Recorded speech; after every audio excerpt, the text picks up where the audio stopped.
So for this part of the topic, what I did was, instead of presenting it with a peer, I went and I talked to 5 peers and I showed them my actual portfolio so far.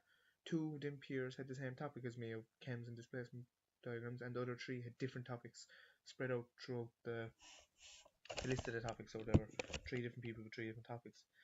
I then compiled what feedback they gave me and tried to alleviate some of these misconceptions that they had through this 3-minute video.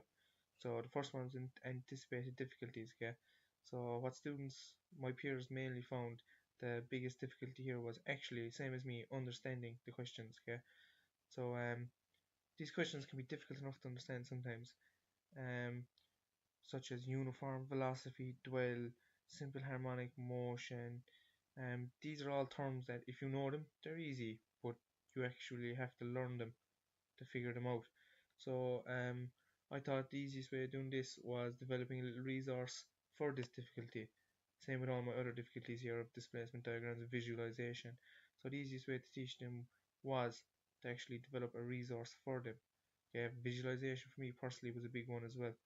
For me personally, because I actually found it difficult to visualize the cam going clockwise or anti-clockwise. The actual rotations of it I found so to try and alleviate these difficulties that I thought students would face, and that actually turned out that my own peers said they'd face in the topic, I developed some resources. Okay, so the first resource was the word bank. Okay, so I'd give out. This could take place after a few weeks students of participating in the topic.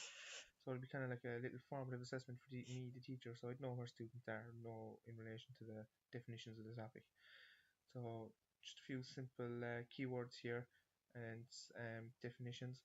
Okay, so these will be mixed up. Now at the moment I have them across from each other. But these can be mixed up, okay? And get students just to join up the correct definition with the term. Okay.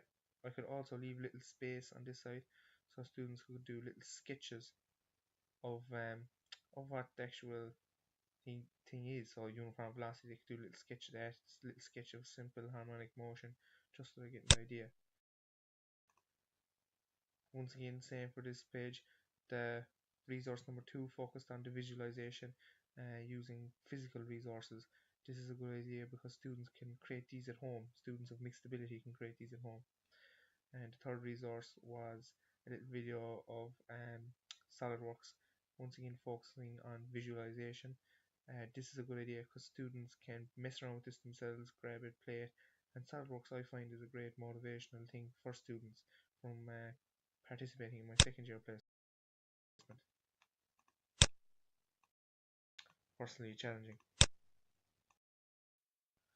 For the assessment of my topic, I was trying to think outside the box as much as possible. Okay, looking back now at my assessment question, I think it focuses extremely well on getting students to show their knowledge of the principles of the topic, but it would be extremely hard to implement this in an exam setting.